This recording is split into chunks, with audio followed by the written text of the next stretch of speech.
We will be starting in just a few minutes.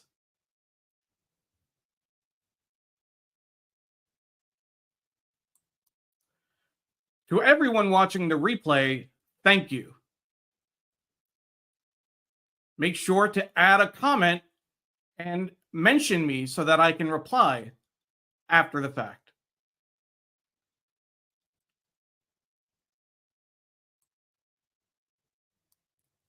If you're watching on Facebook, please make sure to press play on the video so that if you leave a comment, we will be able to put it on the screen.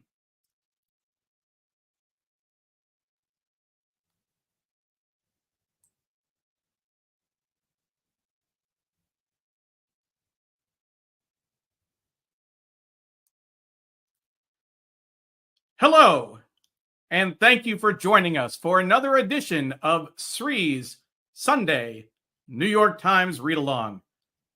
Our guest this morning is Sarah Bahr.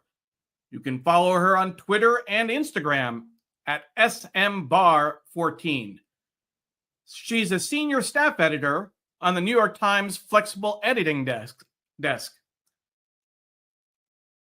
My name is Neil Parekh. I'm the executive producer, and I'll be guest hosting today. Sri's Sunday New York Times Read Along is produced by Digimentors in partnership with Scroll and Scroll Global, one of India's most important independent websites. We are live on Facebook, Twitter, LinkedIn, YouTube, Instagram, and our Digimentors website. Please like, comment, share, retweet, do all the things you do on social media to make sure people know about this show. We're also live on Scroll's Facebook, YouTube, and Twitter accounts. So thank you so much, Scroll. We really appreciate the partnership. As I mentioned, we have Sarah Bahr on this week, and I can't tell you how excited I am to have her on this show. It really is. I mean, I'm excited about a lot of our guests and a lot of our shows, but sometimes, some guests are just particularly exciting. She writes it's not even her day job. She's on the Flexible Editing Desk, but she also writes articles for Arts, Culture, and Style. And she's written numerous articles for Times Insider.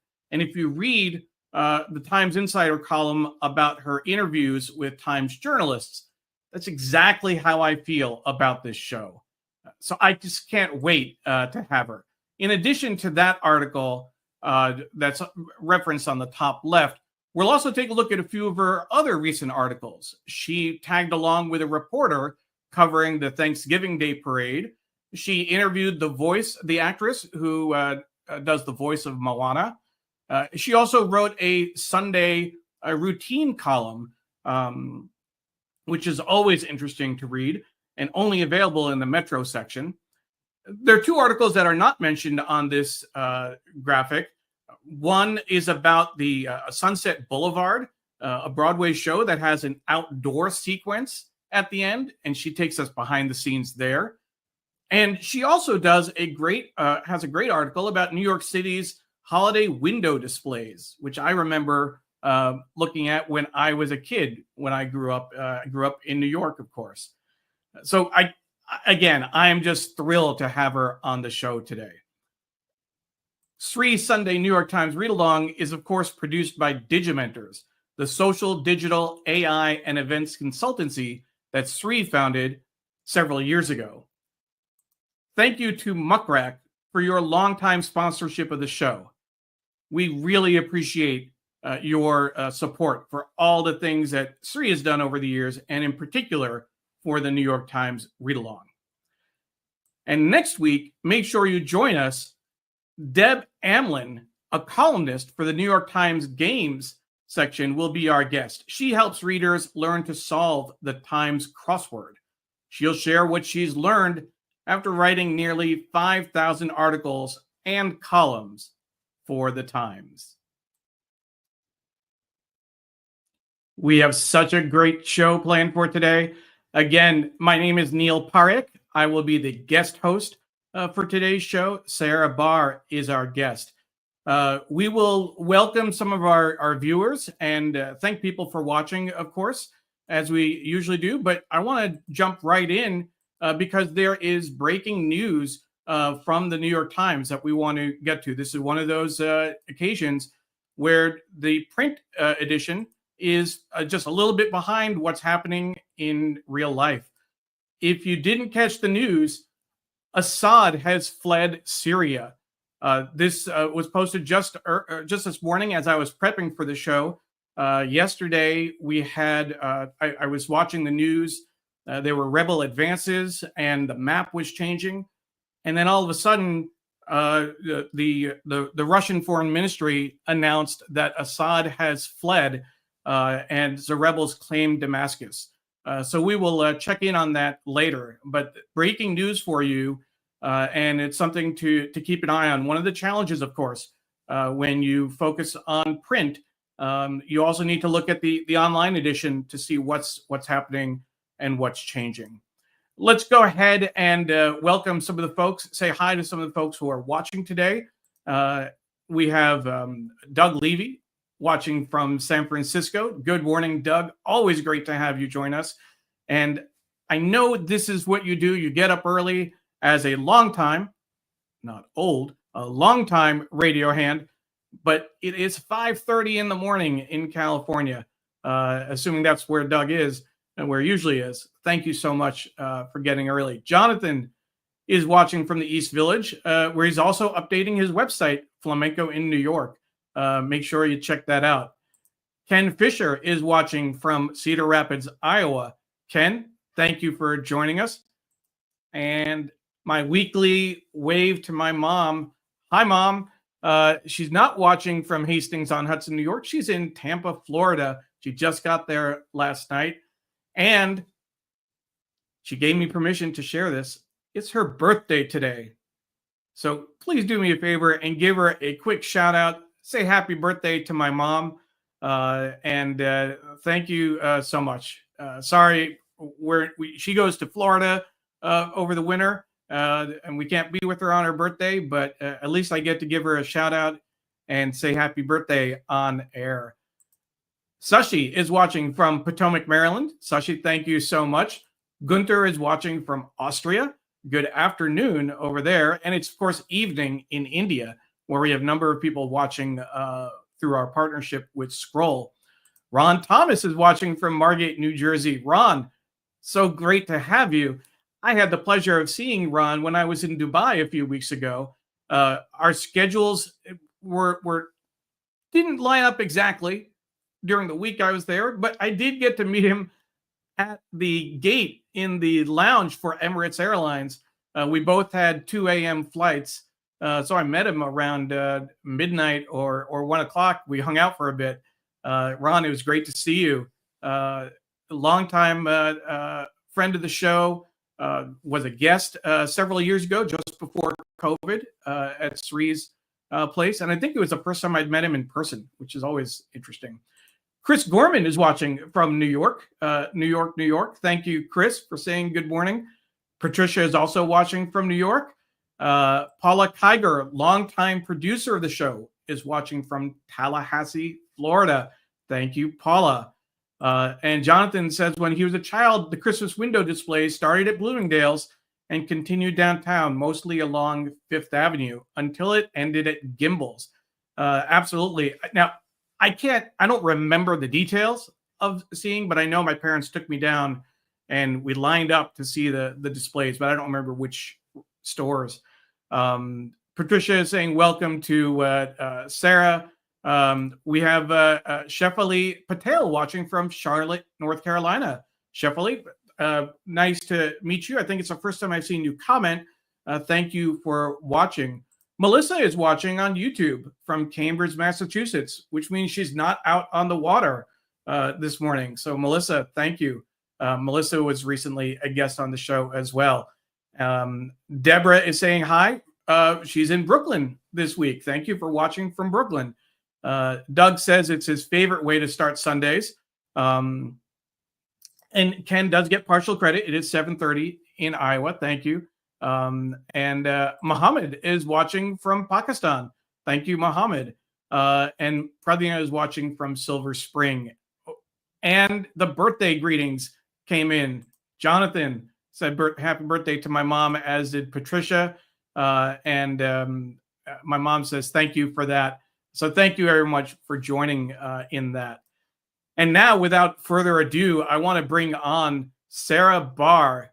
Again, so excited to have her on the show. We're going to cover a lot of the articles she's had in both today's paper and last week's paper, and some older articles as well. But without further ado, let's bring on Sarah Bahr. Sarah, thank you. Good morning. I am so excited to have you on the show today. I love doing this show. I've gotten to interview some of my heroes growing up, just some sports columnists and people whose bylines I read. But I always make a special point of watching and reading the Times Insider column. And that's not even your day job. So we'll get to that in a second. But Sarah is a senior editor on the flexible editing desk. And in her spare time, she writes articles for the Times focusing on arts, culture, style, and has written a number of Times Insider columns, which we'll get to in just a moment. But Sarah, first, for our viewers, can you tell us a little bit about your work on the flexible editing desk? What does that entail exactly? Yeah, so basically we're kind of a one-stop shop for editing from across the newsroom. So every story at the Times before it publishes gets 2 edits. So we're usually doing a second edit, which is more of kind of a line edit on stories, but we handle breaking news from the politics world, the science world, the foreign affairs world, and we also handle features like the wordplay and the crossword column. We do Instagram captions, videos, all kinds of formats, not just traditional articles as well. So we're really kind of, it requires being a well-read person and kind of knowing what's going on across the breadth of the report and really keeping up with world and current events in a variety of genres and beats. And yeah, it's always exciting because no day is ever the same. And you, when you do your editing, it's for the online sections, right? It's mostly for online content. Occasionally, we'll also get print cuts of stories before they go to the paper at night. But mostly, it's online content. And you did actually work with the Print Hub for about 3 months. You wrote a column about that. What was the big difference between editing for print versus editing online? For online? So editing for print, I mean, you're really thinking about like what someone will see first, and also really giving them context. Because in that case, headline writing is especially different. Like there are a whole bunch of rules that govern print headlines that I just never been exposed to because my college didn't have a print newspaper, so I actually kind of learned how to do print at the Times, which is backwards from how it would normally work. But yeah, you're definitely thinking about presentation and making sure that people have all the context that they need to understand something that maybe lives, separately. Like when you're online, you might have something that's part of a live blog. So when you're editing it, you might need to, create like a little less context built in because it's living as part of a blog that people can see, like a pen post at the top. So you don't need to give context every single time you edit a new post. But with print, it's a standalone story. So you have to make sure, like, for instance, that if it's the United Healthcare CEO being, attacked or something, you want to make sure that you put that, high up in the story. And because if it's just a post that lives in a blog, maybe you don't mention that in every single post. Like if there's just a bio of him, maybe you don't mention the attack in that because it lives in a blog that already has that. But when you're looking at something for print, you have to make sure that like all the details for the story overall are in this one story. So it's kind of sometimes like taking yourself out and pretending you haven't been editing stories for a blog all day and thinking about like, if I was coming across this story for the first time, what are all these details that I would need to have in here? Sure. Well, one of the things that I've noticed in terms of, the interplay between the print headlines and the online headlines is that, often if it's an article that has a jump, right? It goes from the front page inside. Obviously, the headline on the front page has to be shorter. It's constrained by space, and you're limited. But you might have a longer headline inside, and often that longer headline is actually the same headline that is on the online article. I don't know if that's much of a rule, or if that's a standard, or if that's just something I've noticed from time to time. I mean, it's always great when the online headline works. A lot of times it is, longer than fits in print, especially on the front page when you have those columns and you have someone that has a really long last name. It's like, well, their last name is not going in there. So sometimes you have to be creative to kind of work around what fits. Sure. So let's go ahead and start. I want to take a look at several of the articles you've written recently, and it was actually, almost I felt a little bit of a tinge of almost regret because we didn't do a show last weekend because it was Thanksgiving weekend, and I saw like you had a number of articles in last week's edition, last week's print paper. I'm like, oh man, we missed 3 great articles, but you have like 3 more articles in this week's paper, so it was all good, and we get to go back and look at some of the PDFs.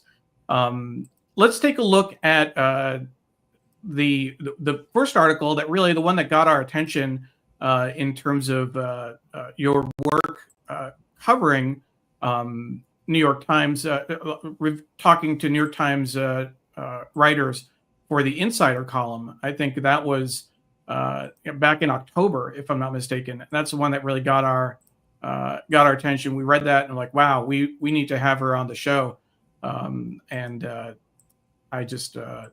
I was tickled when I saw that. So let me go ahead and pull that up and zoom in. So this is it appeared on page 2 as Times Insider. One reporter, 100 behind the scenes stories, and we'll try and zoom in a little bit. So tell us a little bit about your work. You've been writing the Times Insider column for a couple of years now, right?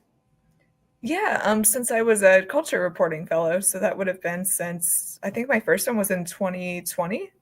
So it's been several years now. Yeah, this is for the past 4 years, and you describe it. I mean, it's great. I've been the audience for a series of master classes delivered by more than 200 of the best minds in journalism, and I emphasize that because that's how our friend Ron Thomas describes this show as a master class every week. You called out several reporters in this piece, including a longtime columnist for the magazine who's spoken with celebrities, a photographer, Adam Ferguson. But I want to specifically call out Dan Barry, who is a longtime features writer for the Times. And he has been a guest on the show. We are great fans of Dan's. He has written a number of great articles. You wrote that he showed you the magic-making potential of refining stories by reading them aloud, each extra long sentence suddenly clanging like a cowbell on the set of A Quiet Place. Tell us about that conversation with him. Yeah, that was for a Times Insider I did. This was kind of one of my weird ideas for insiders. Sometimes I have these, and I'm always glad when my editors are game for them. But it was about journalists, read their stories aloud as part of their editing process, which was something that kind of went back to I worked in my college's writing center, and that was something that we did when we had people come in, is we would read their work aloud, because it really helps you, hear it differently and kind of gives you a different perspective. So I was curious, especially among longtime reporters, whether anyone at the Times kind of also did that as part of their editing process. Obviously, it's something that comes more into play when you're a features writer like Dan is. Like if you're reporting on breaking news, you're not like taking the time probably to read your story aloud. But when you're really thinking about flow, and you're someone like Dan that thinks about craft so much when you're writing these stories and wanting to make sure that like every word sounds right, I was like, I wonder if, he's reading these aloud, because if you read a Dan Barry story, it's like poetry. I mean, they just roll off the page, his words and his prose. And it turns out that he did, and he'd been doing this for a long time. And I mean, there are others at the Times that do this too. that I talked to for the story, but he in particular was really interesting just because like he found the practice of reading his stories aloud so valuable. And it really helped him, decide what should go in, what sounds like superfluous. And it helps you cut a story. It helps you see like if there's something that's missing. It helps you see if there's a sentence that goes on forever and ever and you like don't always notice until you read it aloud and you're like, wow, like I need a breath here. I can't make it through this sentence without. So yeah, I mean, that was a really fascinating conversation to just think about, how his stories come together. Because when we talk about journalism, we don't always talk about, the craft of features. We talk about like sourcing, especially at some place like the Times, and like how we got the story and how we went and talked to all these people and got scoops. But there's also for features in the magazine and for the stuff that Dan writes, there's a big craft element too. So it was really fun to talk to him about something that journalists don't get to talk about as much. Absolutely. Another interesting piece you did was interviewing Eden Weingart, and I'm highlighting that section right there. An art director for the team that produced the much beloved animated athletes during the 2024 Olympics, laid out the inspirations, including Animal Crossing, that went into a single sound effect. That's an incredible detail. I remember seeing those animations during the Olympics to show like the swimmers going back and forth, etc. What was that like to talk with Eden? Sometimes you get a little detail like that when you're having these Times Insider conversations that you're just like, oh, that's amazing, or that has to go in, or that's fascinating. But yeah, those little swimmers, they became a big thing on TikTok and on our social platforms this year. It was just a really cool way to kind of think about how to show, these races without using the actual footage from the games, which was kind of restricted. So yeah, it's another instance of there are all these jobs at the Times now that aren't just like reporter and editor. There are, there's a whole game studio now. There are people that do sound. There are people that write music for the Daily. There are all these journalism jobs that are under the Times umbrella that you would just never think of as being traditional journalism that are now part of the Times. And it's exciting because with Times Insider, I can talk to these people that, have backgrounds that are totally different from mine, that don't always have journalism backgrounds, that are collaborating with people who have these traditional backgrounds to kind of create these new and exciting story formats. And Times Insider is kind of the chance to figure out, how all this comes together and how they're doing things that, I have no idea how they do these things until I ask them about it. So it's a really cool opportunity to, ask people any question that you can think of. That's kind of always my mindset when I'm doing a Times Insider is, I can ask this person like any question that I have and, they'll answer it. So I'm always grateful when people take the time to talk to me and kind of to take me behind the scenes of this really cool work that they're doing that isn't happening at, other places in America that have, like, the Times has so many resources, and it's such a privilege to get to talk to people about how all these people from different desks and departments are collaborating with these unique backgrounds that aren't traditional journalism. Now, what you just described is really how I describe Sri Sunday New York Times read along. So this is probably like a meta moment because we are talking to someone who writes the Times Insider columns about the Inside the Times. I mean, we've interviewed Shreya Sinha, for example, with the New York Times from the audio team. We interviewed Andrew Das, who is the editor on the sports desk. It was last year or maybe even 2 years ago when he was covering the World Cup, and he was giving us the background on how his team covered the actual the games and how they traded off and went to the stadium and came back. So everything you just described is really how I approach this show and what I think about the show. Now, granted, we interviewed a number of people from the Times. We also interview authors and nonprofit leaders and others. But when we do interview folks from the Times, that's the same mindset I take.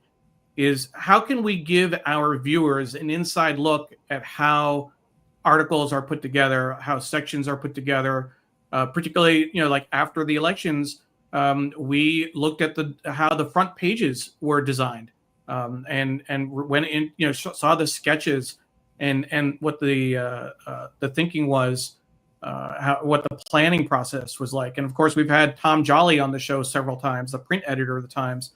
Talk about giving us an inside look. It's exactly what I think of, and you put it really well in your article.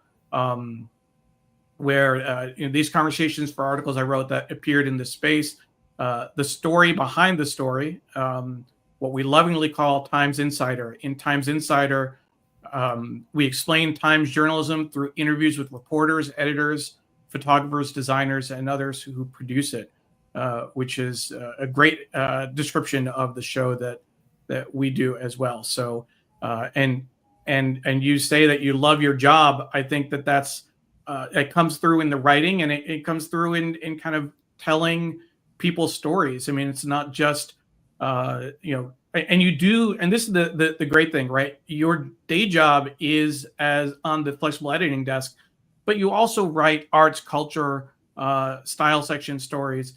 But you take that reporting kind of mindset to your colleagues at the Times and kind of report on their work, which again I think is incredible. Let's look at some of the other work that you've done. I could probably talk about Times Insider all day, but in today's paper, and we'll take a look at the print section. But I want to bring this up quickly. This actually we won't be in the print section since I live in D.C. Your Sunday routine piece with Catherine Russell. Have you written other Sunday routine pieces, right? Oh yes, definitely. But it's it's not always the case that you find someone who's a gem like Catherine Russell, who's one of those extraordinary, ordinary New Yorkers, which is really kind of what the column is all about. So this was definitely a fun one. So she has been on it's an off-Broadway play, if I'm not mistaken, but for how many years now? 37 years. She actually, they celebrated 15,000 performances on Thursday, but she's been out of the show for, 4 of them. So technically it was, let's see, 1, 2, 3, 4. So it's this weekend for her. But yeah, she's been in the show for 15,000 performances, which is, wow. I mean, because she does, as I mentioned in that column, all these other things. Like she manages a restaurant. She teaches, 6 days a week. And she's managing the theater center, which has 4 shows, and she's running the box office. And and I mean, this is like on top of her being on stage 8 times a week, which is, enough for one person. So, and granted, those 4 times that she missed the show early in its run was for weddings for her siblings. So that I think you called her the Cal Ripken of Broadway, which is incredible. I think she goes well beyond Cal Ripken's streak. Is there anyone? Have you seen anyone else? And I'm trying to remember. I think there was. I can't remember the context, but like, have you seen anyone else with that kind of a streak, that kind of longevity in the work they do? There are people that are like that'll go through a Broadway run and like not miss a show, but like I haven't come across someone who for 37 years. I mean, she was telling me too. She's like, when I'm teaching, like I come to every class, like I don't miss any days when I'm teaching either. Like I don't take any sick days or vacation days. So it's just this kind of remarkable commitment to not just a show, but I mean the work she's doing. Like she's raising money for this other theater project that she's doing. And she has all these places that are spinning, and she's an off-Broadway person for life. So it's really inspiring to just see that commitment to one facet of her life, or several facets that fall into this one bucket. So I really haven't encountered someone that's been, that committed for that long. Sure. I want to bring in a couple of comments. Chris actually shared this earlier, and I'm coming back to it. I'm looking forward to hearing Sarah's perspective. He worked with you on a great story you wrote about the rediscovery of a William Edmondson sculpture back in 2021 for arts. Chris works at, and I can't remember which museum it is. Chris, please put it in the comments. I am blanking. I can't call. I know he worked with Sri at the Metropolitan Museum of Art, but I can't remember which museum is that right now. So, Chris, let us know if you don't mind. Appreciate that. Diane's, we said hi to Diane earlier. Let's see who else. So, Stefan joined us from Ramsey, New Jersey. A little late to the show, but always here. Happy holidays to everyone. And Ron said thank you for the shout out for meeting him at Dubai Airport. Yes, we did have a great time chatting. He's heading back to Saturday for a 1-week client assignment. He's always traveling, which is always great. Patricia Freudenberg has a question for you, Sarah. She goes, who would you say was the most influential in your career? Who was a big influence on your writing or your approach to journalism? So I would say, so in college, one of my majors was actually, my concentration was in sports journalism, was what my training was. So I took a feature writing class at Indiana University, Purdue University, Indianapolis, which is now IU Indianapolis. But it was a combination of it was like an urban campus of the two, which was great because I was near all the newspapers for internships in downtown Indy. But I took a feature writing class with Chris Lamb. And that really taught me about how to, edit interviews and write concisely and really like kind of trim the fat away from stories. Like there are stories that don't need to be 2,000 words long. And I mean, when I started out as a reporter, I was very much in the mindset of, I did all these interviews and, every quote needs to go in. And it's really a matter of like finding, just because you did the interviews doesn't mean like all that material needs to go in. So he was great about really telling me how to streamline stories. And then Malcolm Moran, who runs the Sports Capital Journalism program at IUPUI, IUI, gave me the opportunity to go out to California and cover the Rose Bowl for a week. I wrote something like 12 stories in a week. Had, the same access as professional reporters. I got to cover Indiana Fever games, Indiana Pacers games, and it was really being thrown into these environments. Like I was sitting alongside the journalists for like the Indianapolis Star and like other outlets and having the exact same access. And it was really just like learning by doing. So, I mean, sports journalism is also just great training for writing fast and, writing on deadline because you're filing like when the final buzzer sounds, you're filing that initial story. So it's great for really learning how to write fast and accurately. And it's great training and I'm always surprised how many people at the Times also have these sports backgrounds, especially when I was a reporting fellow for the culture desk. It was like, hey, all these other people kind of have worked in sports at some point too. So that was particularly great training for what I do now. Tom Jolly, who I mentioned earlier, was a sports editor. So that's and he's done some great over the last year or so, if not longer. He's actually moved into sports photography as as a hobby on the side. So it's been great to see his posts on social media. Chris fills in. It's a museum of the city of New York. Which I was thinking it might be, but I thought he was somewhere else earlier. We were actually at the Museum of the City of New York going back several years. Stefan might remember, it might have been 2019. I interviewed, we did a Sri Sunday New York Times read-along. Sri was there. I was producing it.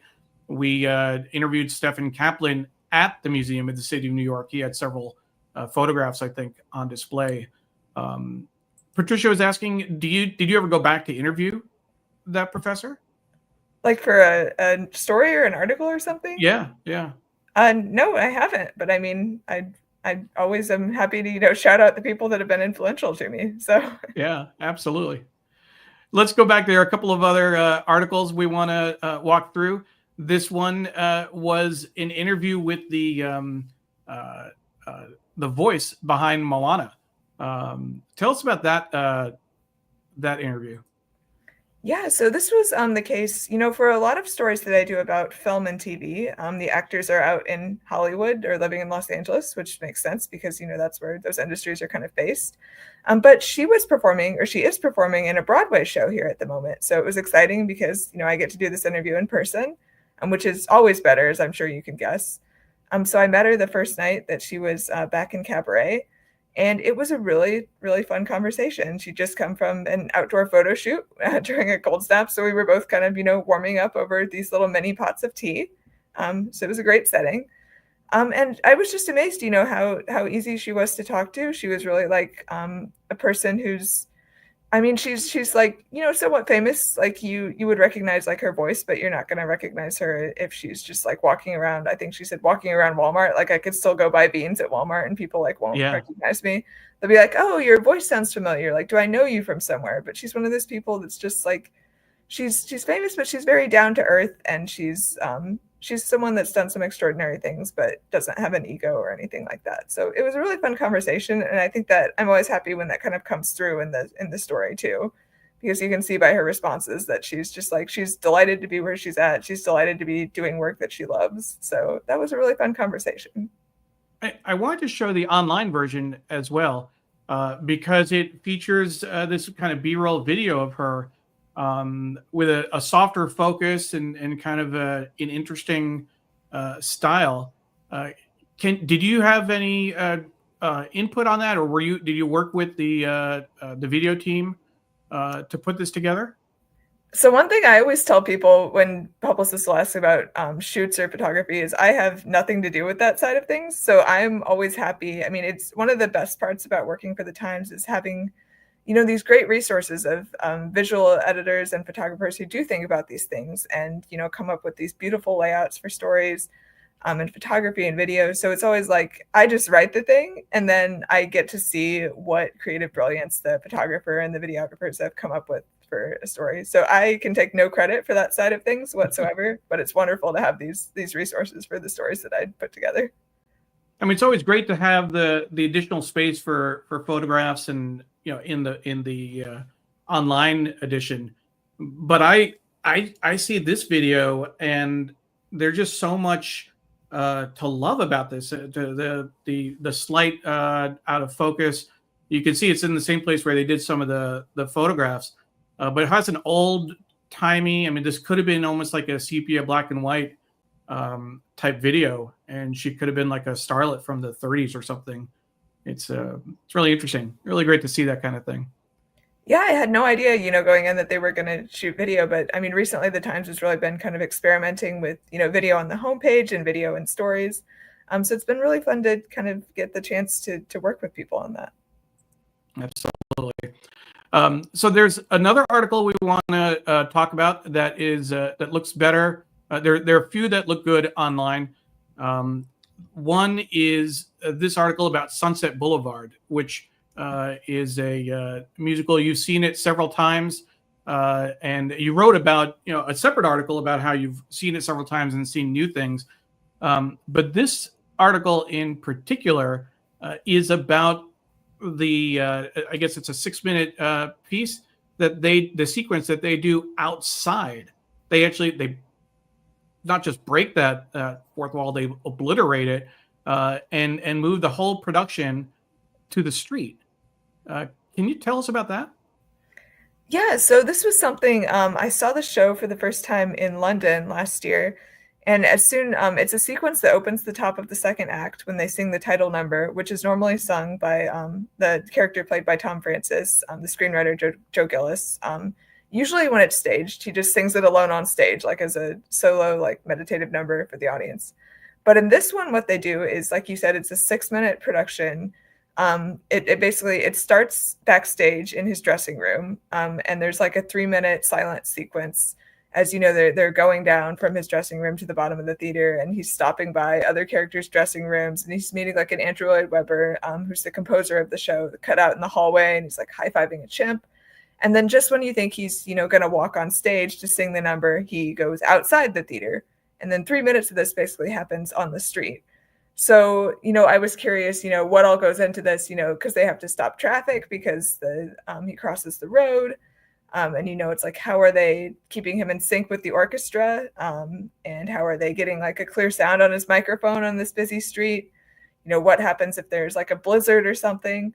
So it was kind of just like thinking about what are all the behind the scenes preparations that have to go into pulling this out outside every night. And there's the camera woman that films the entire sequence. It's like, she's, going at like a jogging pace while carrying this camera that weighs as much as like a toddler and holding it awkwardly in front of her. So it's like, how does she not like trip over the pavement? So there are all these extraordinary things that have to go into pulling this off every single night.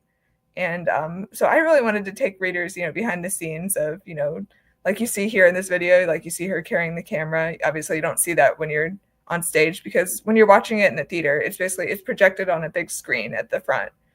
So you're watching what's being streamed like from the camera woman's name is Shayna, from her camera. So you're kind of like, is this live? Like at first you just think it's recorded, like, oh, they filmed this once and they play it every night. But then when I saw it in London, he like grabbed an umbrella when he went outside because it was raining. And then you saw people like lined up to watch. And I was like, oh, wow, they're doing this live every night. So it's one of those fascinating New York stories where you can talk to all these people about, how did they get permission to do this? How does it come together behind the scenes? I put it in the headline. I forget how many people are involved in this, but it was like 60 some people that are involved in pulling off this thing like every single night. So it was a ton of reporting, a ton of fascinating questions over a couple months. And then the photographer and videographer really kind of brought it to life in this format where, again, you can see it's a silent sequence at the beginning part in the theater, but in our videos, you can, hear the camera woman's assistant like counting out the steps for her and telling her, what's happening beneath her feet that she can't see. And you can hear Tom like talking to the chimp behind the scenes. So it was a really, really fun story that I'm super happy with how it turned out.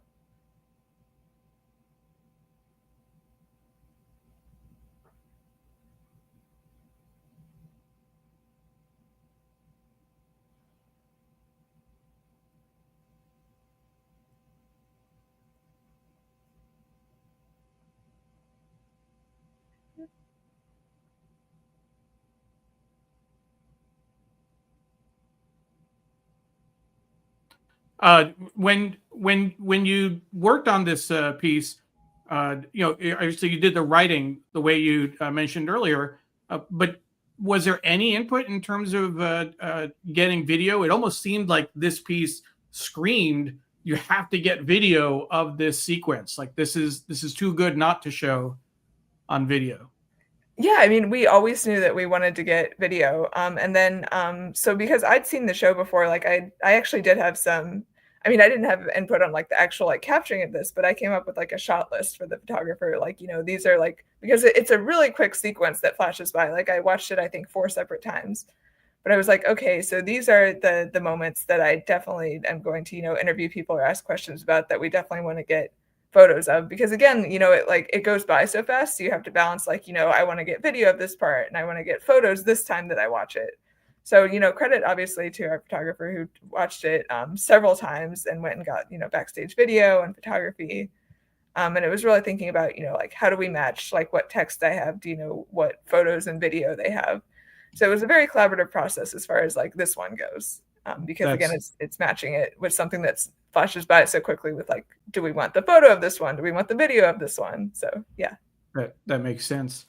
Another article, we referenced it earlier, and Jonathan shared a few comments about it.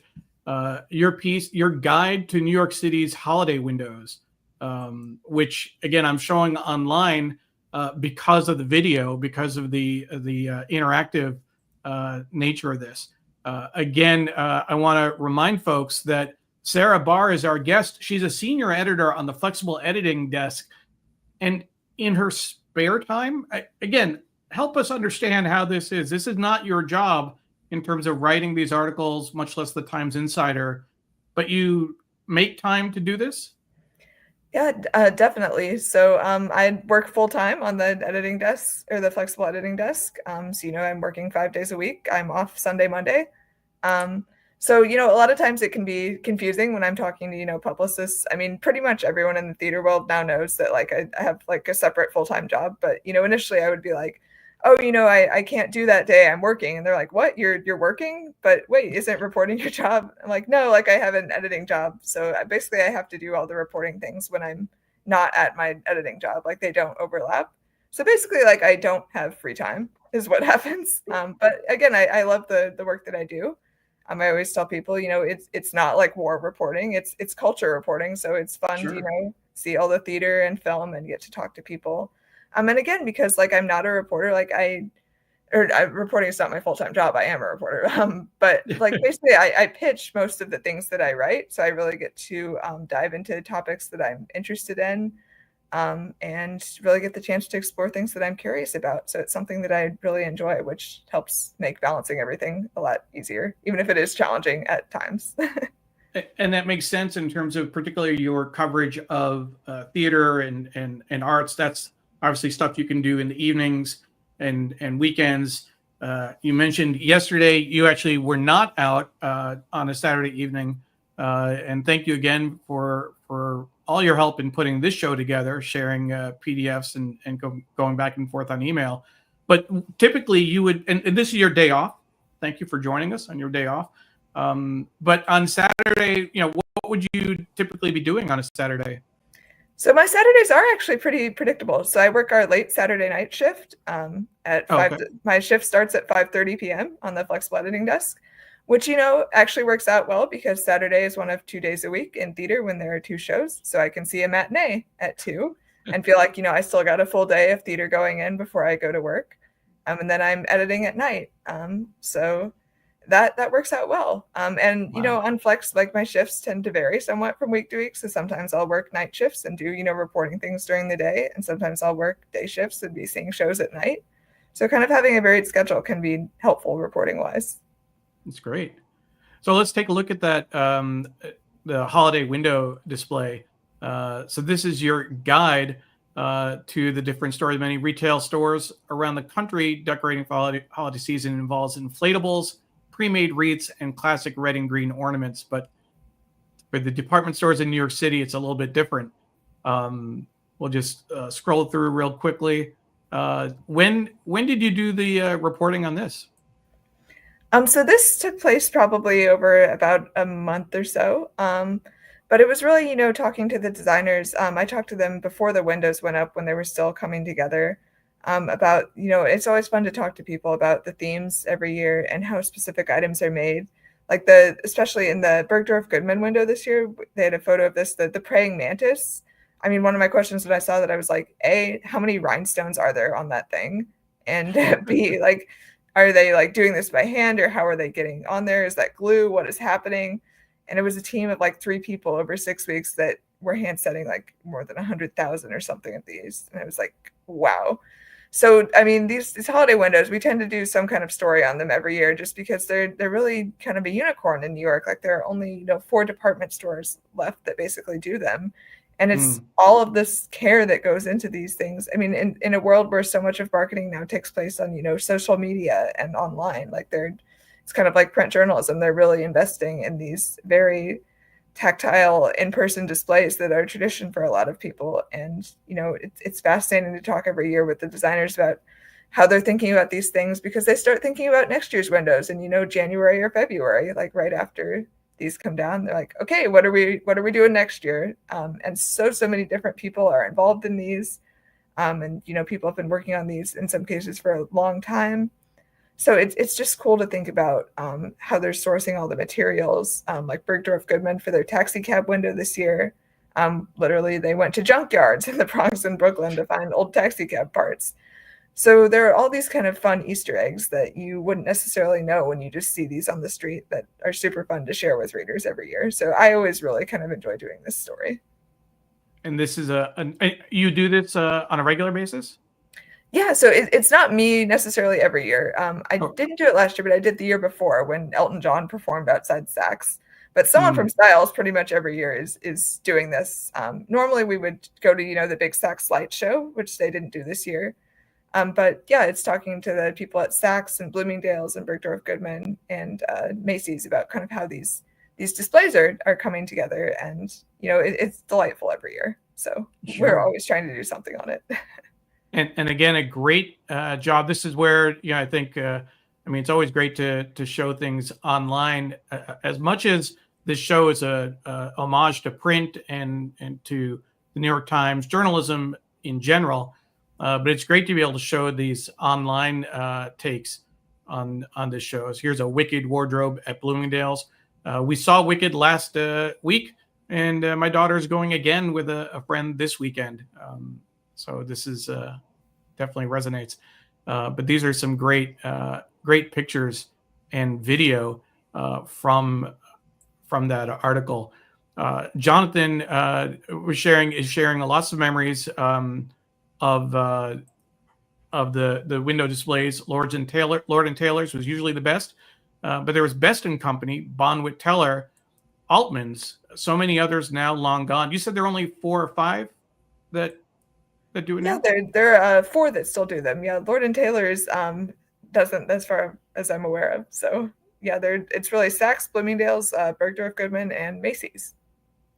And another memory that he shared of holiday windows: one year windows in New York would be recycled to other cities the following year. An Altman's holiday window display might turn up at Jordan Marsh, just to pick 2 department stores that no longer exist. So that's there might be an interesting history behind that. Sujana Chandrasekhar says that it's really special to see the holiday windows every year. I missed the Lord and Taylor ones. They had great themes. And my mom shared earlier, you are multi-talented, write amazing articles on a range of different topics. Great guest. Thank you. Absolutely. Certainly. There's at least one other article we want to talk about that you wrote, which is online today, and we'll talk about the news piece of it in just a minute. But you wrote a piece, a Times Insider column that is on online today and in print tomorrow about the Notre Dame, scrubbing up for a peek at the resuscitated Notre Dame Cathedral. And we'll take a look at that article shortly in the print paper. It's a big display photo on the front page of the paper. But tell me about this piece with Michael Kimmelman, the architecture critic for the Times. Yeah, Michael is always fascinating to talk to. But this was actually this was Megan's idea, who's our editor of Times Insider, and she was curious, because he got a behind-the-scenes peek at Notre Dame, and he'd presumably visited that place, dozens of times before. So she was like, what was it like for him? And then I was curious too. And then it turns out that he was basically wearing a scrub suit, kind of like a hazmat suit, when he was visiting. So it was a little different from the normal experience of waiting outside with the crowds of tourists. And he really got this look as the restoration was happening, because I was asking him, what was going on around you? And he was like, oh, there were beeping trucks, people were moving carts, there are people restoring these paintings. So, he was like, it was really a miraculous experience to kind of watch all of this, coming together, because he got to see it over the summer. So it wasn't finished yet, because if you aren't aware, Notre Dame reopened this weekend. Yeah. It was really just talking to him about, what the experience was like, kind of being in that space again after the fire. And talking about what was going through his head when he first got the news that it was burning, back in 2019. He's like, I was on a way to a piano lesson, and at first when Michael Slackman, our editor in International, called me, he was like, it's made of stone, that can't burn down, that's not right. And he was like, check Twitter, man, it is burning. So then he went into column mode and produced something. But yeah, that first reaction of disbelief, I think a lot of people shared, like, that can't burn, it's this iconic landmark. We'll take a look at the print edition in just a few minutes, but what's nice again online is that you have this article on the reopening with links to the latest what to know photos, Notre Dame Reborn, a miraculous restoration, and how to visit all across the top, which is great. Just a great feature from the Times. I want to do a quick hello to Ellen, watching from New York City. Ellen, thank you for joining us. And Eve Botello, watching from North Carolina. Thank you. So we definitely have folks watching from all over. If you're just joining us, Sarah Bahr is our guest. She is a senior editor on the flexible editing desk by day, sometimes by night, depending on her shift, where she edits content across the Times, whether it's for online, for social media, for columns, etc. And then in her free time, and I still have trouble kind of figuring out how this works, in her free time, on top of her day job, she writes about theater, film, TV, music, visual art, pop culture, parties, and nightlife. And my favorite, the Times Insider columns that she's written, almost more than 100 of them over the last 4 years. So we had just an incredible conversation with her. We are going to move to the paper in just a moment. But when we're done with the show, I definitely encourage you to watch the first part, the first half hour or so, with the interview portion with Sarah. And you'll be able to watch that on the same channels you're watching, on Facebook, on Twitter, on LinkedIn, on YouTube, on our Digimentors website. Just a few minutes after we go off the air, you'll be able to watch it from the very beginning. I promise you, you won't be disappointed. It certainly will be worth watching. More folks are joining us. Diana Rohini is watching from California. Diana, thank you for joining. And Arlene Schulman is watching from Inwood in New York, on the upper reaches of Manhattan. And Arlene is a former guest on the show as well. So thank you, Arlene.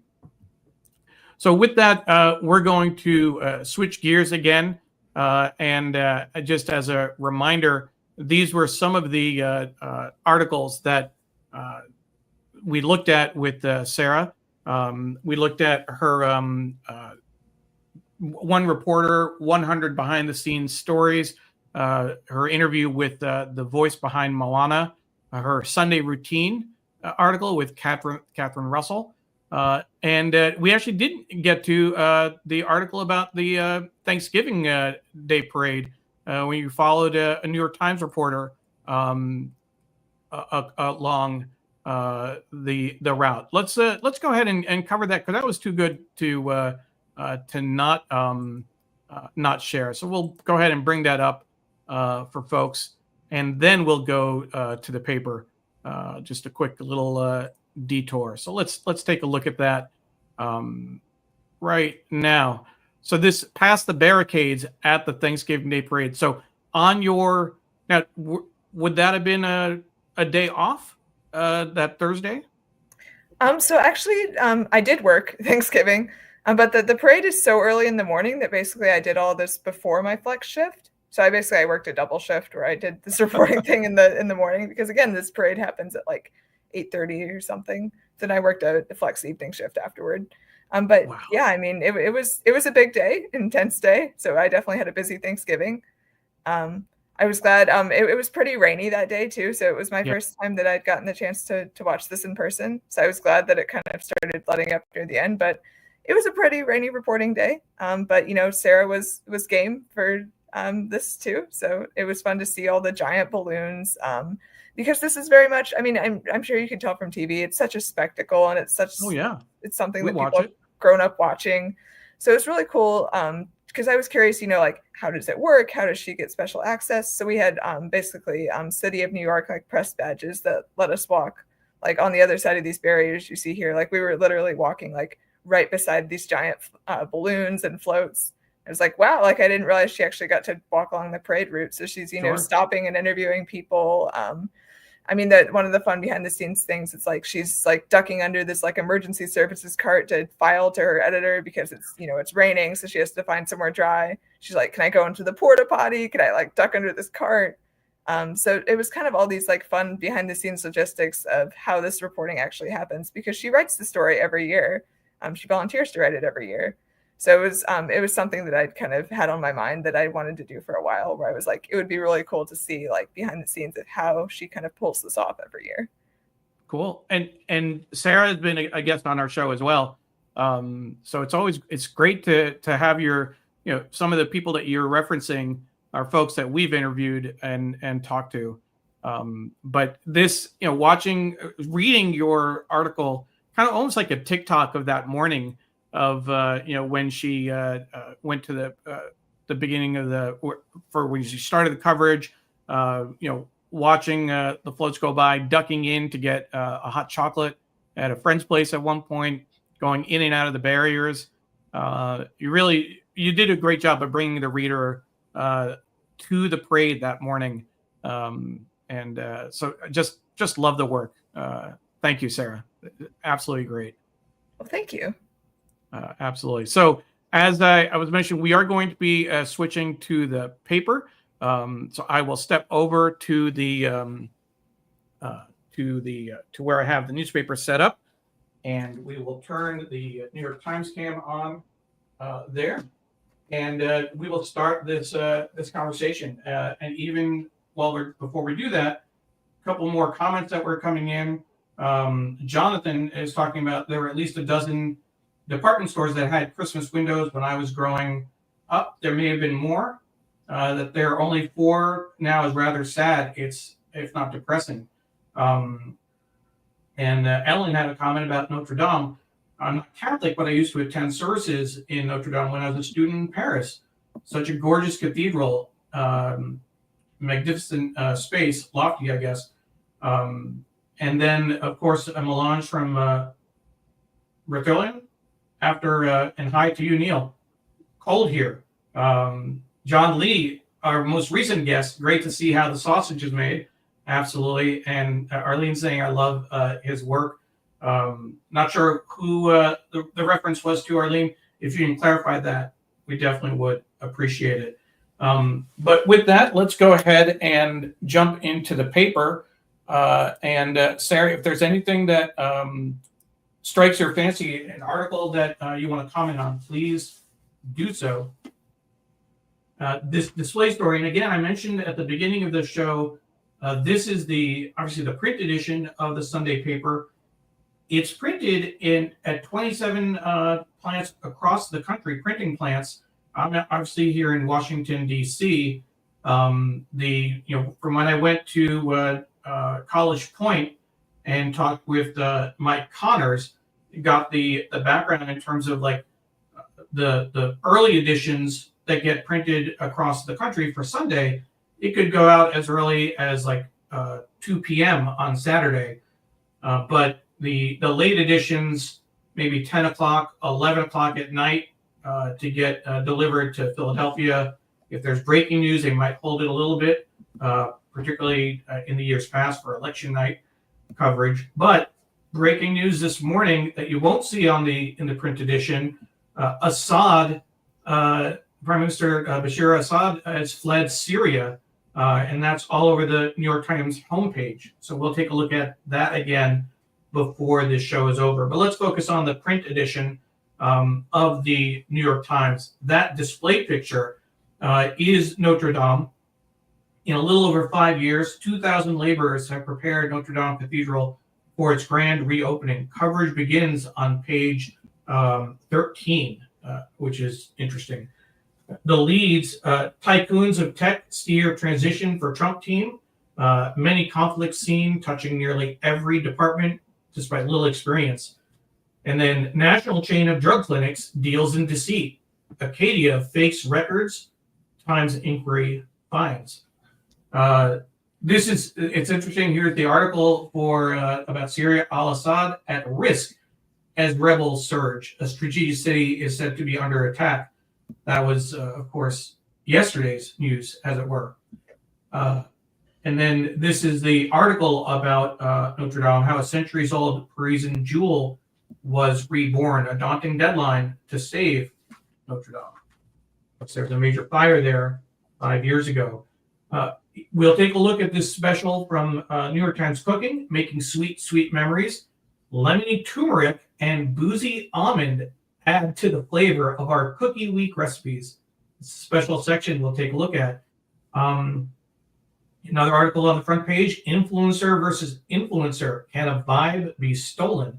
The oversized beige cable knit sweater, the center parted hair, the right knee pointed out, creating a curve at her left hip. Practically every detail in the photo, right down to the matching short set, looks similar to Sydney Gifford. So did the woman posed in front of the nondescript white wall. That's going to be an interesting article to look at. Here's an interesting piece that the South Korean leader who declared martial law survived impeachment vote in assembly. I assumed that he was going to be kicked out of office the way that all that went down, but he survived that vote, which is interesting. Let's take a look at the front page of each section, and then we'll go back to the front section in just a moment. This is the Sunday opinion. Marco Rubio's elasticity helped him navigate the Trump years. What could it mean for him as Secretary of State? And how should President Biden spend his final weeks in office? 5 opinion writers have some suggestions. And then the arguments in the Supreme Court case suggest a devastating decision awaits trans kids and their families. If I'm not mistaken, Sarah, in your article, when you wrote about spending time on the print hub, you made a specific reference to using headlines that reference the Supreme Court. That if you don't have space, I think you said you can use High Court or justices or something like that if you need to shorten it, right? Yeah, because sometimes when you have the vertical columns, especially on the front page, you'll have to do like top court or high court. sometimes, again, there's like last names that are long, or like Supreme Court doesn't always fit in the columns. You have to come up with, I mean, it can be frustrating. Sometimes you're just like, it's like one letter too many, and you're like, like, can't we just, shrink the font? But can't. So it's coming up with, it's kind of fun. I mean, not always on deadline, but when you're like, okay, like I have like 3 minutes to come up with some solution before this needs to go. But Sure. yeah, it can be creative problem solving. And that the Sunday opinion, the cover image, you can see. So this is, if you look at the full section, the headline: "Where's the next nuclear threat? Look up." That's interesting that that's an opinion piece, but we'll take a look at that a little bit later. And we'll just set this aside. Let's see what else. Sunday business. So again, with these full page covers, don't necessarily know what the article is about until you flip it over. The gumshoe who built a real estate empire, the 2-decade, 16-book journey of Easy Rollins. And then here's definitely something I'm interested in. What if charitable giving shouldn't be optimized? Maybe doing good and doing the most are both lacking. This is, I worked at United Way for about 9 years, at a United Way in Washington State, and then at their national office in DC. So I'm very interested in kind of charitable giving and how it's being reported on, and this idea of it shouldn't be optimized. That's the whole point, is that you want to get the most bang for your buck. So that'll be interesting to see what they're thinking about, what they're writing about there. Let's move on. Sunday styles. A lot of your work is in the style section, right? Whiplash, chaotic love in a fishbowl. Zoe Castan, I don't know if I'm pronouncing that right, is trying to move on after her entanglement with Hunter Biden. So that's interesting. And then a article in the bottom: Lost helps Nick Cave find his way. He's back out on the road, connecting with fans and working through his grief.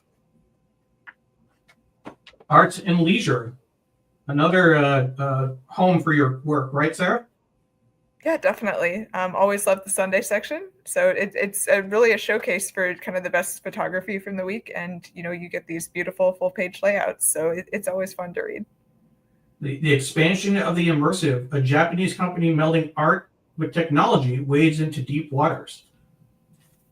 That's definitely interesting. And here's that special New York Times cooking section we'll take a look at. The sweetest of them all, 7 sublime cookies for a joyous holiday season. Now I'm going to make an assumption here.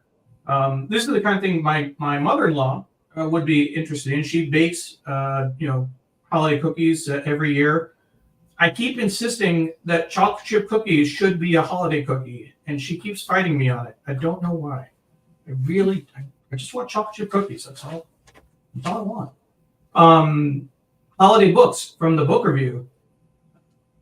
And then the New York Times Magazine, how nuclear escalation spirals out of control. So it's interesting, that there's an article about the nuclear war in the opinion section. But this kind of subhead, the most dangerous game. So that's an interesting piece. And then there's a T Magazine as well. The last movie star. Robert Pattinson has been a celebrity for much of his life, but he does it his way. And that's, of course, Robert Pattinson first broke through in the Twilight series, which we recently rewatched with our daughter. Were you a fan of Twilight, Sarah? I was, in middle school. Definitely read the books. I haven't really kind of revisited that in a few years, but I watched all the movies, so I'm Twilight savvy. Team Edward or Team Jacob? I was Team Edward. Team Jacob for me. But we can agree to disagree. Let's take a look at the front page, front section, the A-book, as it were. There's that display photo of Notre Dame, which is great. And we'll keep an eye. I want to just say hi. Dr. Tachi is watching on YouTube, usually in Florida, if I'm not mistaken. So Dr. Tachi, thank you for watching. And it's great. So let's see. Now we talked about that special section from New York Times Cooking. Megan, who has been a guest on the show, she joined us a few years ago when she redesigned pages A2 and A3. And you said she's the editor for Times Insider? Yeah, for the A2, A3 section, which is what you're looking at, that spread there that includes Times Insider and has all these kind of other fun features too, like the facts that are in the paper. You see the map on the right, which is like where journalists are reporting from, top streaming headlines, here to help. So yeah, there was this redesign a few years ago where she led really kind of a rethinking of what should go on these pages, which are kind of like what's the cliff notes, or what are the kind of fun things that are in the paper that day. So it's a really fun section. And we had her on the show shortly after the redesign, and she walked us through that whole thing. And we definitely highlight these different sections when we do our show. But this is the Times Insider piece, the story behind the story, and preparation for Cookie Week from the New York Times Cooking begins in June. The week requires dozens of cookie batches and lots of teamwork. The behind-the-scenes mess of Cookie Week. 7 cookies, months of preparation, and 1 week of delicious cookie domination. Megan wrote this article herself. You were telling me about the photography for this section, that they actually leave space for the text overlays. Yeah, I mean, I only know this from, reading the Insider, but one of the fun, Easter eggs that Megan got when she was reporting this is that you can see there on the right where you have that rightmost photo, the little bit of text in there, was when the people were thinking about, photographing this for the print layout. They were arranging cookies and they would leave these gaps in them for where the print editor could put text in. And I was like, oh, that's fascinating to think about, like how big is this text going to be? Like how big of a space should we leave? So I was like, that's something that's really cool. Like I never would have thought about that. But of course you kind of need to leave space because you're not going to write, on the cookie. So yeah, it's one of those like fascinating things that you don't think about. Absolutely. We always take a look at the Dateline section in here. And this week, at least they're reporting from many more places than just this 4, but these are the highlights from Canada. I'm not going to try and pronounce where that is, but you can see it on the map. It's certainly up in the Arctic, situated atop thawing permafrost. The Arctic hamlet of not going to try and pronounce it, is sinking. And the reporter reported that its indigenous residents may become Canada's first climate refugees, which is interesting. They're also reporting from Michigan, from Angola, and South Korea this week. I am a particular fan of In Times Past, this column by David Dunlap, who is the historian of the Times, exploring an artifact from the archives of the New York Times. And this is a presidential picture conundrum. Outside the boardroom at the New York Times headquarters above is a portrait gallery with every United States president since Theodore Roosevelt. Each picture is autographed or personalized in some way. The 45th president signed his photo to Arthur Schulzberger Jr., who was then the publisher. Arthur, great being with you, MAGA. And the 46th president signed his portrait, New York Times, a free press is the rock upon which democracy is built. Keep the faith. So I actually had the chance, we interviewed Jake Silverstein in his office on a Wednesday afternoon when the Times Magazine was shipped back to the paper. This is, it was going to come out the following Sunday. And after that interview, we actually got a tour of the museum upstairs, which was just fascinating. I absolutely loved walking through that. I still want to do a show focused on the museum, and need to just coordinate with David. We want to do a walkthrough with him, tape that early during the week some point, and then that Sunday do the show and show that video. So just need to work out logistics on that. So here is the international section. Iran makes a dramatic leap to produce near-bomb grade fuel. Rail Force One special trains shuttle leaders across Ukraine. A special article about that. We always take a look at the ads as well. The full page ad. This is a full page color ad, and I've never heard of this. Busy Up. Shelf ready boxes. This is for lemon lime soda. So this Pratt.com. So I guess they're actually advertising the boxes. I'm wondering whether that's just a mock-up for a soda. Interesting that shelf-ready boxes would get a full-color, full-page ad. Here is an article with water scarce. Athens revives an ancient aqueduct.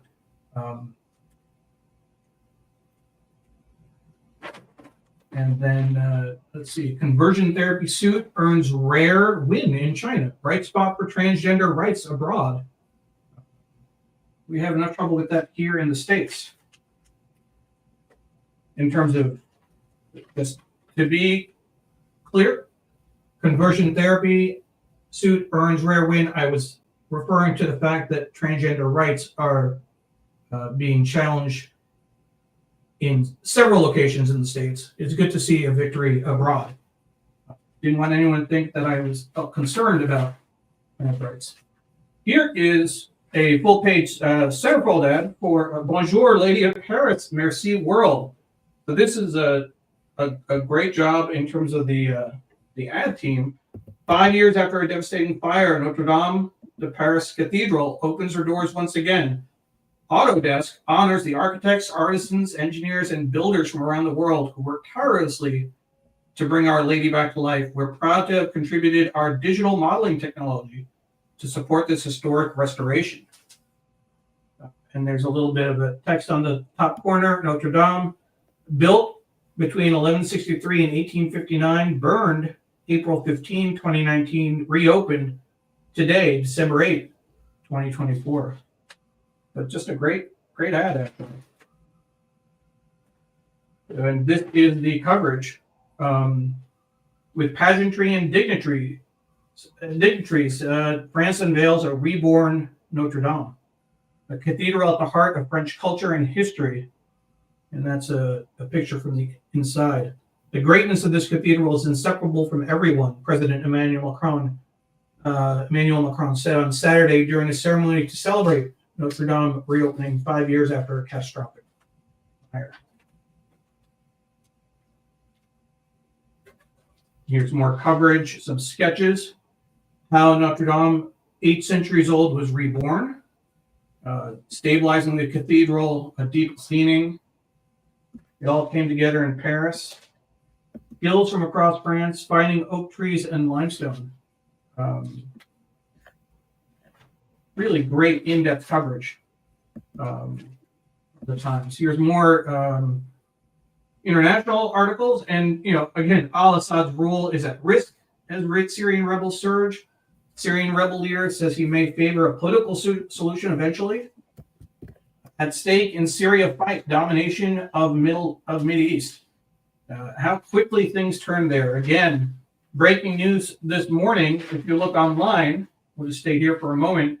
Assad has fled Damascus, and the Syrian government has fallen to the rebels. Things moved very quickly overnight, after at least the print paper went to press. So here are some national stories. To reach neglected voters, Harris staffers went rogue. It's a little bit about a how to get out the vote effort that was organized out of a Dunkin' Donuts, apparently. More on politics. Tycoons in Silicon Valley steer transition for Trump's team. Texas GOP drives out its speaker amid a feud.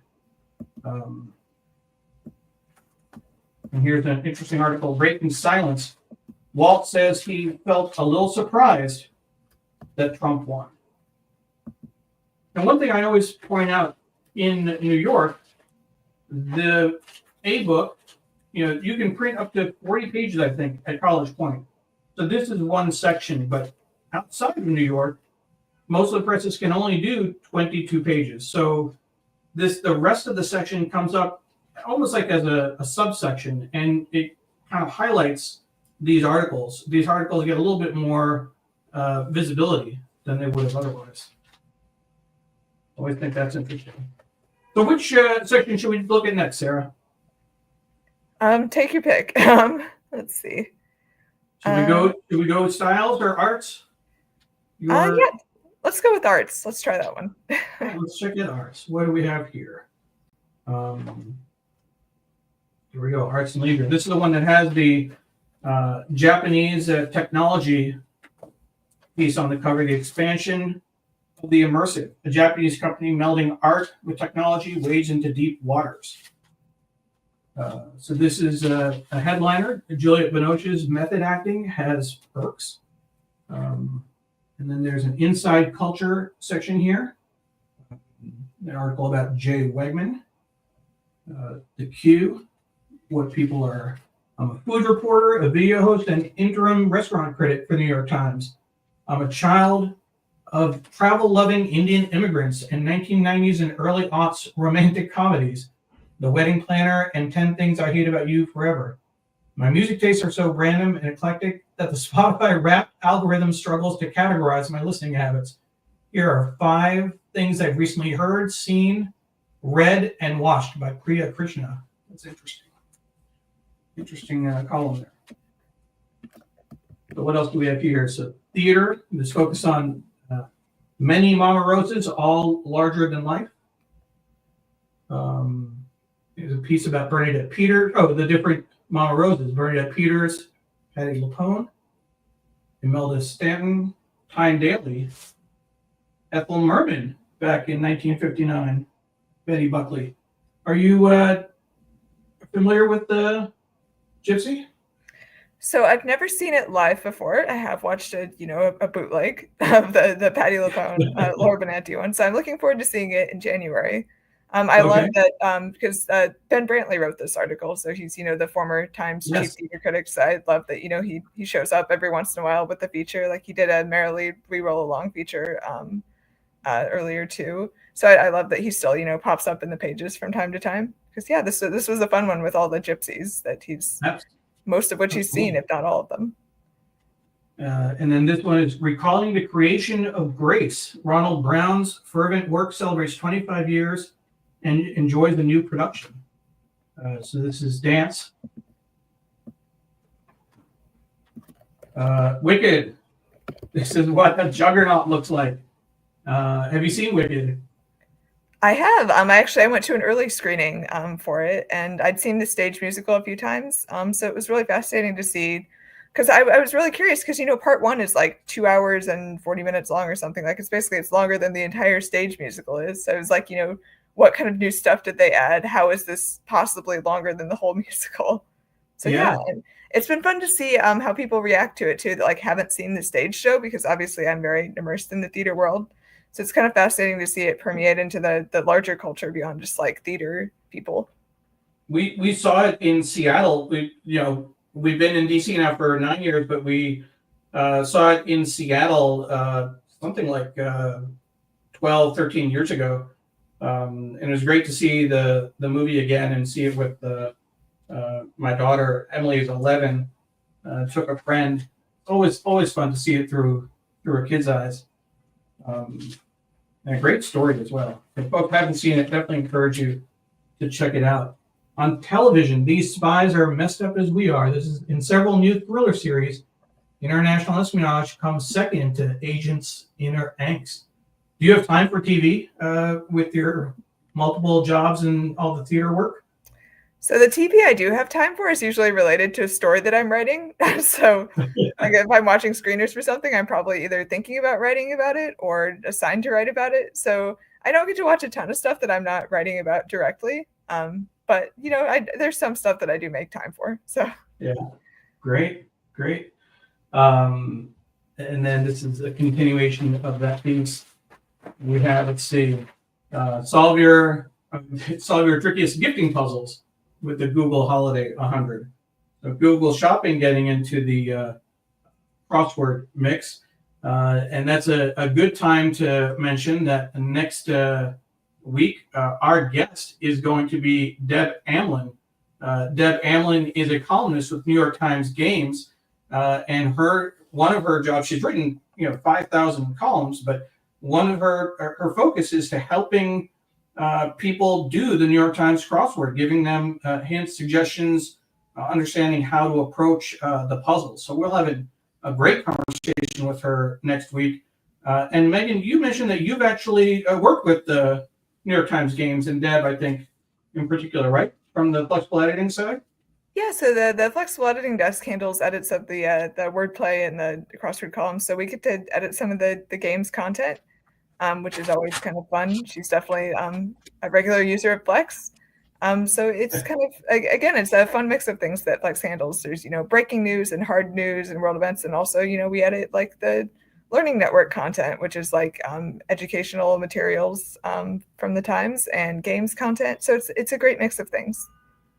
And you said she's a user of Flex. So do people voluntarily say, hey, I'd like some help, or how does that work? So it's a channel in Slack, which is like our internal messaging platform. And people will submit basically an edit request form where they'll put, the link to the story, when they need it back, or when they want it back, what they want done to it, whether they want it published when it's done, or a playback, which is like a copy of changes that we've made sent to the reporter, whether they want us to schedule it for a certain time, whether they want us to hand it back. So yeah, basically they submit a request form, and then there's a staff of editors that monitor the channel at various times or in various staffing amounts, depending on the time of day. And then, yeah, we basically go through this queue of requests. So it's not a necessary step in the process. It's a voluntary kind of, hey, would love your help. So it's the process for editing at the Times is a necessary step to get 2 edits, but sometimes desks have like a dedicated staff of editors. So we help out with a lot of desks that, don't necessarily have like a dedicated staff of second editors. Or sometimes, like on weekends when there are fewer people working, like they may not always have an editor on hand, or if they're really busy. So basically we're like a team of like editors when they don't have someone around that can handle a second edit, or if it's late at night or something like that. So it's a necessary step in the process, but it's not necessarily always us, is basically how I would put it. Got it. So here's I think this is the reference to that article on the cover, like a play area with lofty themes. A Japanese company expands its immersive installations, combining the metaphysical with a sugar rush of sensation.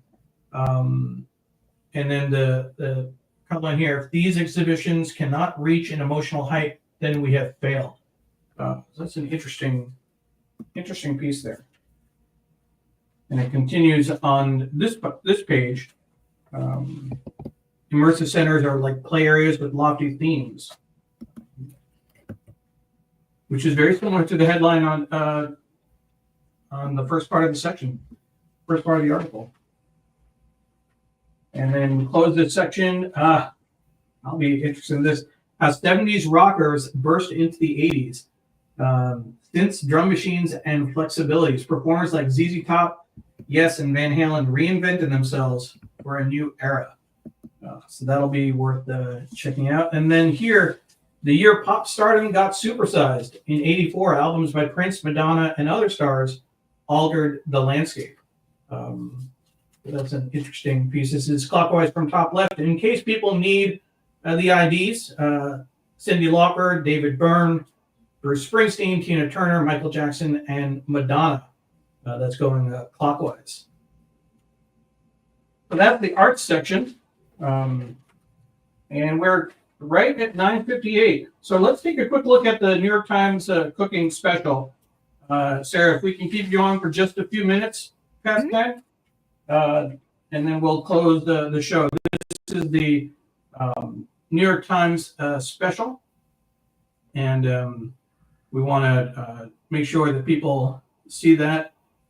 It's always fun to see what they do, particularly with the layout. And you talked about the Times Insider column, talked about how they did the photography to account for text. So we'll take a look at what they did inside. This is a gatefold, right? So you have the recipes here, and then when you open it up, if I can get that page at the bottom, this is even too big for my desk. It's going to fall up the side, but this is try and get you the full view. This is a great poster. Now you can put this up on the wall. So let's take a look at what we have here. Matcha and black sesame shortbread. Kind of hard to see the text on the left. Holiday Rocky Road, and that's the pictures here. So this is what we were talking about, right? When they laid out the cookies, they left space to put some text in that picture. They didn't stack them. Yeah, I mean, isn't that fascinating to think about? They're just like thinking about Yeah. like how much text needs to go on this page, how big does the space need to be? Yeah. You can see that little bit of space between the cookies here. This is the ginger cheesecake cookies, spaced out. The iced peppermint, which to me it's kind of a tease. They look like black and whites, but they're certainly not. I'm a big fan of black and whites. Also, my favorite are rainbow cookies, but that's again not a Christmas cookie. And then rum buttered almond cookies again with the space. So this is definitely worth checking out. And the recipes are on the top part here. What great! I just love the way that they do the layout of these sections. And we actually had Kristen Shambro on the show about a year ago, I think it was. I'm not mistaken, she's the deputy editor for New York Times Cooking. And she walked us through some of these special sections that they do. So those are the sections we were able to get to: cooking, arts and style, arts and leisure rather, and of course the ebook. But our guest has been Sarah Bahr, and it's been great to have you on the show, Sarah. Thank you so much for all that you shared today. I'll come back on camera with you. We will close out the show. Any final words for our viewers? Any thoughts in terms of your work, both on the flexible editing desk and as writing the Times Insider column? Before that, I just want to bring in Dr. Tachi's comments. The 80s music is so interesting. MTV and the music video had a profound effect, and that's quite a spread for New York Times Cooking. And Patricia said yummy as well. So any thoughts about your work with Times Insider? Any final thoughts on that? I mean, it's just such a privilege to be able to be part of the Times and to have all these conversations and to have this mix of, editing and reporting in my life that I do. So, yeah, I'm always excited to come to work. Great. Thank you. Thank you so much. As a reminder, the show is produced by Digimentors, the social digital AI consultancy that Sri Srinivasan set up several years ago. I'm proud to be a vice president of events and communications. Muckrack is our sponsor for the show. Thank you, Muckrack. And next week, Deb Amlin, a columnist for New York Times Games, will be our guest. I do want to give a special announcement as well.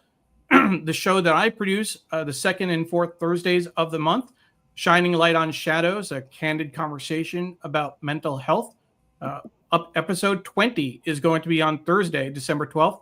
Shauna Presley-Vircher is our guest, Finding Happiness After Trauma.